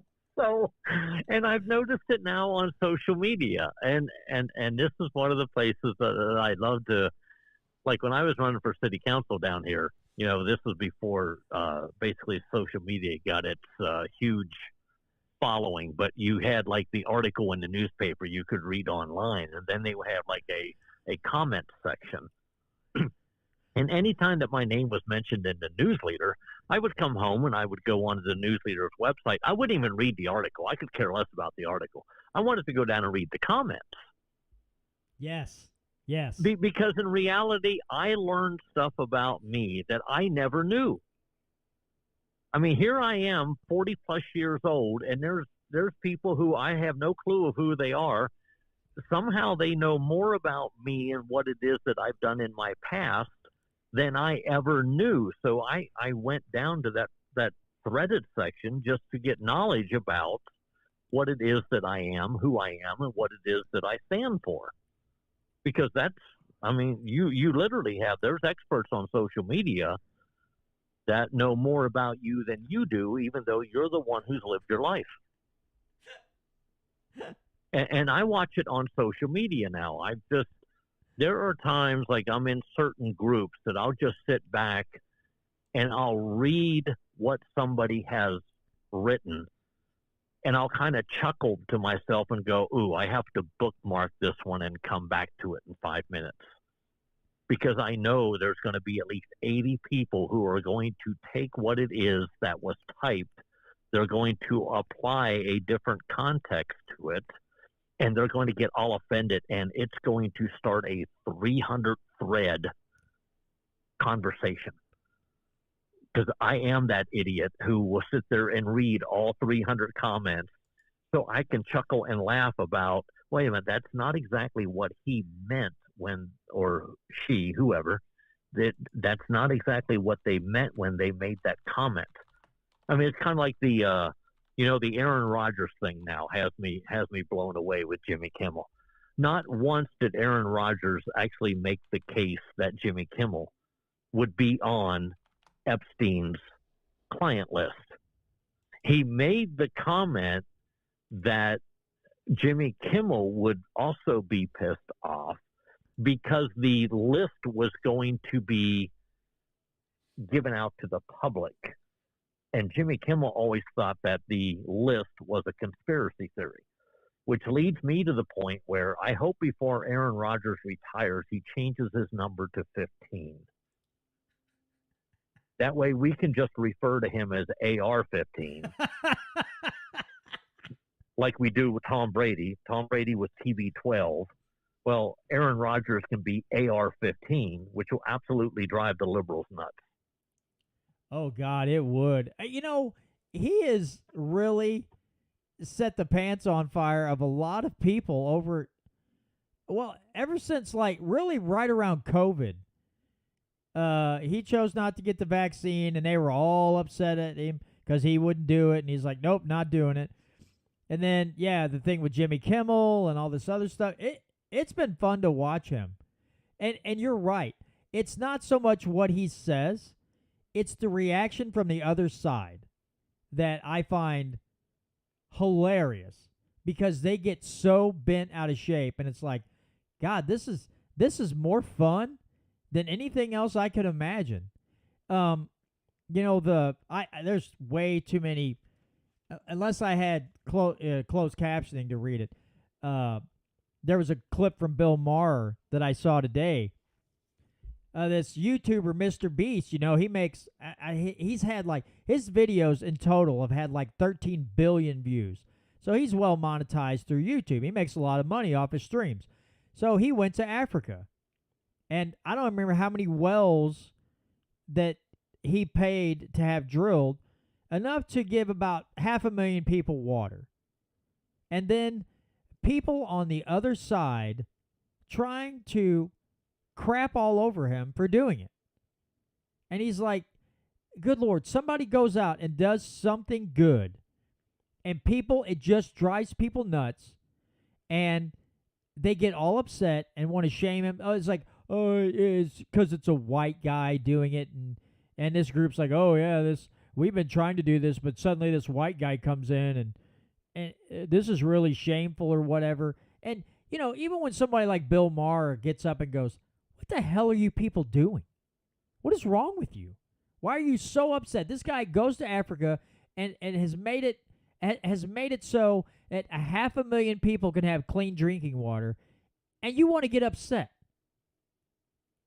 I tell you, Tom, I am about sick and freaking tired of these envious people. I can't remember the guy's name. There's a guy, I believe he's got a show on The Blaze. He's a libertarian guy. He started his own comic book company, created characters, did everything. And he sold, his first comic sold way more than he thought. And then just on Twitter alone, the amount of people who throw shade at him. And it's like, you're angry at him because you either A, don't have the drive, or you're not creative enough. So instead of you figuring out something that you could be good at to do to make money, you just want to crap on the guy who did it. There's so much envy amongst people. And it does, same thing with Mike Moon. Mike Moon sticks with the Constitution for a good majority of the time. And then you have the national level of the Freedom Caucus like, yeah, we're not inviting this guy. It's almost like there's envy. Like, man, this guy is so principled that we're not going to be able to break him, or we're not going to be able to sway him to vote certain ways. Oh man, what's with this principled guy? It's almost like he's such a nice guy that they have to hate him. I don't understand. Well, I always like it when, and we've already been asked for, the Jody Graces has released a spreadsheet of all the different votes that they tracked. And I've had several people send me the graphs and the link going, hey, how does this compare to how it is that the Lock and Smith looked at these bills? So that's something over the next couple days I'm going to kind of peruse through. I'm not going to look at her voting records or their voting records. I'm just kind of curious on, because what we find out is things like Americans for Prosperity, we're kind of in agreement with them, like maybe 80% of the time. There are certain pieces of legislation that they wanted a yes vote on that we wanted a no vote because the bill was made unconstitutional through the process of it working through the system. But there's there was one day on KSGF that we were talking about military service, and Nick Reed, the guy whose show it actually is, he asked me about something to do with military service, and I said, look, it's kind of different. The World War I generation, the World War II generation, kind of the whole way up until Korea. Those people came back and they were looked at as being heroes of freedom and liberty. And then we had the Vietnam era. They were looked at as, a lot of people looked at them as baby killers, and, they didn't get a whole lot of respect during the time frame. I said, but they are now. I said, I kind of served in the 80s under Reagan when, because we were in a long, I hate to use the word, dry spell of military action, that time frame is not looked at in the same manner as the first Desert Storm, the Iraq, Afghanistan, going into Kuwait. I mean, my whole military apparatus would have revolved around Grenada. And by the time I got home, my phone was beeping. And I thought, now who wants to say something? This gentleman ripped me up one side and down the other. For some reason, he took what I said to mean that I was not respectful of people who served during the 80s. So I had to go back and listen to the radio show to figure out what I said versus what he heard. And after going back and listening to it, I realized I said what it was that I said very carefully to make sure that nobody misunderstood. I wasn't downgrading anybody's military service.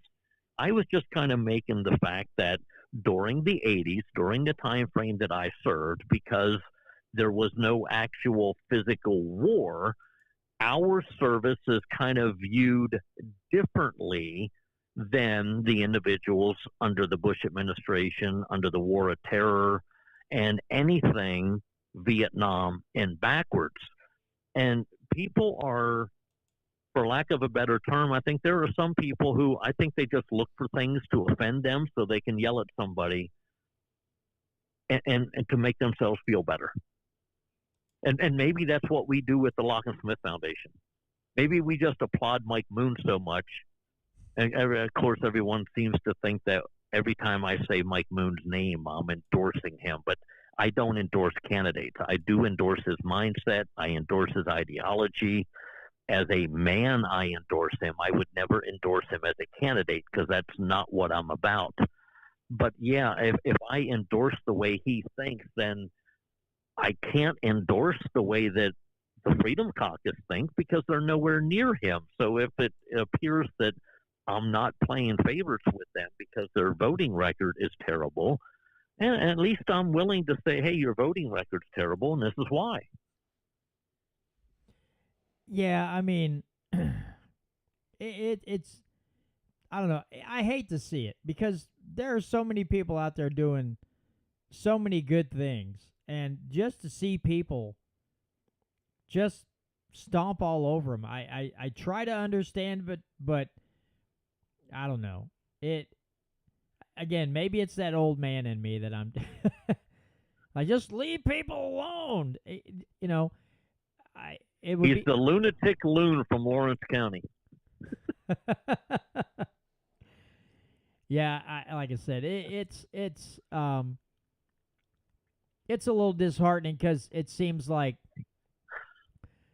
we got a group of people that are just, I don't know, it seems like everybody's just against everybody. You know, human beings tend to stick together on a lot of things. And then sometimes you're like, what are we doing here? You know, you get into some tragic event like the horrible tornado in Joplin, people that's come together, 9/11, people come together. You get into the political side, or now because race and everything else has been so involved, race and politics has been ingrained in so many topics. People just seem to want to beat the snot out of each other over the dumbest things. But, all right, well, Mr. Martz, we're at about 2.5 hours, and I'm going to go to work tomorrow, so we're going to shut this stream down. But I really appreciate you coming on. I always look forward to your insights and your comments on today's topics, or you know, just history itself. But I really appreciate your time tonight. Thanks for coming on and joining me. And again, as always, anytime you want to come back on and you think of another topic you want to discuss, I'd be more than happy to have you on, man. But remind everybody where they can find you at and times you're on and all that stuff. I know we did at the beginning. Let's end it that way so it stays fresh in everybody's minds. The call sign for the radio station here in Springfield is KSGF. They can actually go onto their app and they can download the KSGF app. But every Friday, except for the last Friday of the month, I am on between 7 a.m. and 8 a.m. And while the legislature is in session, we predominantly talk about pieces of legislation. We talk about why it is that certain pieces of legislation are being introduced, why they're not being introduced, why they're hung up in committees, who's holding them up, why are they being held up, where a bill went awry, how it got to the point of, well, yes, it was constitutional and now it's not. And we point out certain areas of the Constitution and why it is that certain bills are in violation of them.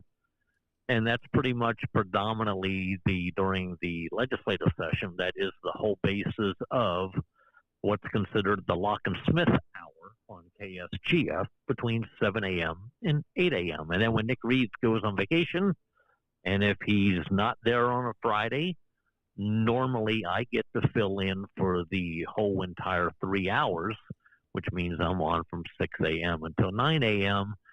And I always try to do things that aren't political, or if they are political, it's not something that's generally in my wheelhouse because I want to expand my knowledge base. And there are a whole lot of things that I am lacking in knowledge. And I try to bring those people on, not only to educate the listeners, but to also educate myself. Absolutely. Well, Tom, thanks again for joining me. Have a great weekend, my friend. And again, anytime you want to come back on, you're more than welcome. I enjoy our conversations a whole lot. So have a great weekend, my friend, and hope to talk to you real soon. All right, man. You too. I always enjoy the chat that occurs while you have not only me on, but other guests too. So the people who are in the chat area, I won't mention them by name, but you guys are fabulous. Thank you. All right, Tom, take care, buddy, and we'll hopefully, like I said, we'll talk again soon. But anytime or if I come up with a topic sometime, something reaches into my old man brain and actually sticks that I want to get your take on, I will be in touch. All right. Well, in about a month, I will have reviewed the Jody Grace spreadsheet, so maybe that could be a topic of discussion.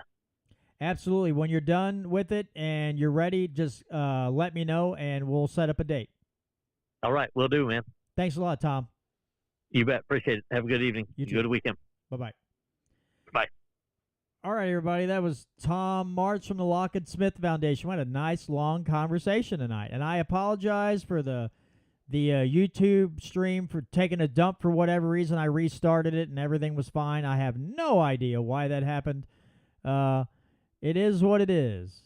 But the recording was good, and we're all fine with that. So again, next week, I hope everybody, and I will make sure that Rumble is set up correctly, but I hope you all will join me next Friday. Jason Lyon from You Are the Power, an organization that I believe, again, Spike Cohen started, who is big in libertarian circles.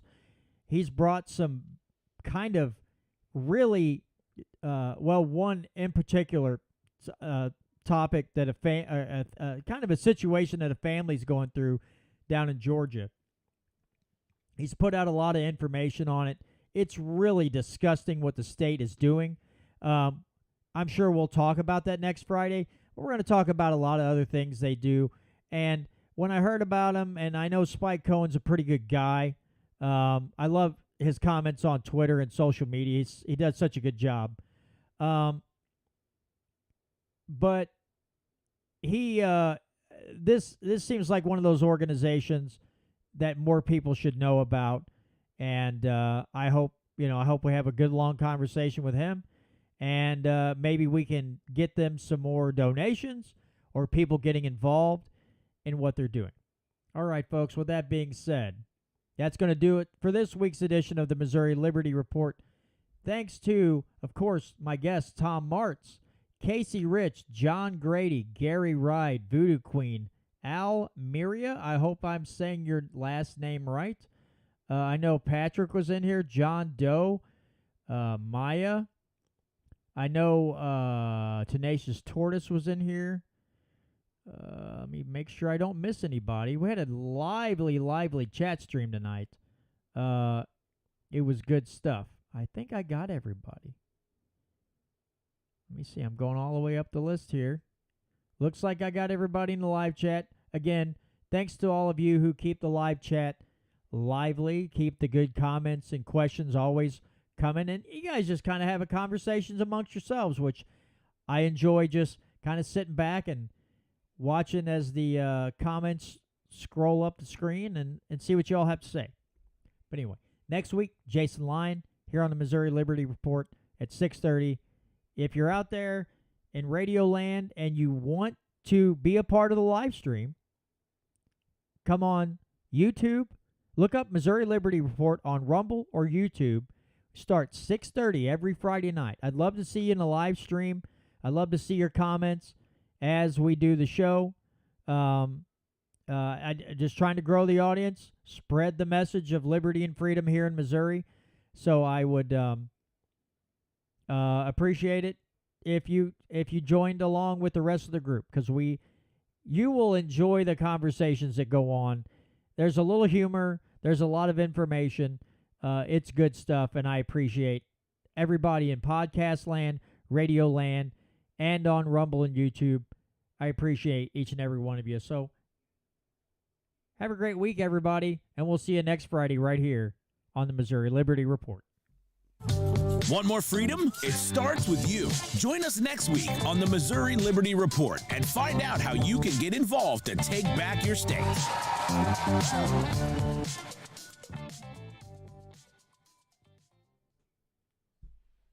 All right, as usual, ladies and gentlemen, thanks so much for thanks for joining me, and thanks for keeping everything lively tonight. I apologize for the technical malfunctions. I have no idea what the heck happened, but that's the way it is. But anyway, again, Jason Lyon from You Are the Power next week should be a great show, just like tonight's show with Tom. Tom's just one of those guys I could talk to for hours, but our schedules probably wouldn't allow us to talk as long as we might want to, but I really do enjoy our conversations whenever he's on the show. So peace out, everybody. Have a great weekend. I'm going to actually be working today and tomorrow, tomorrow and Sunday. They offered me double time to come in Sunday, and like the glutton for punishment that I am, I'm going to do it because it's, double time, so that's pretty good money. And you guys are still arguing about cheese, cheddar and Swiss, between Doug and Tom. The cheese argument continues. Maybe will we continue it next week? You never know what'll happen here on the Missouri Liberty Report. But thanks, guys. Take care. Love each and every one of you. Appreciate your continued support. And let's hope 2024 we can make Missouri, even if it's just a little more free than we are now, that's a step forward. Take care, everybody, and good night.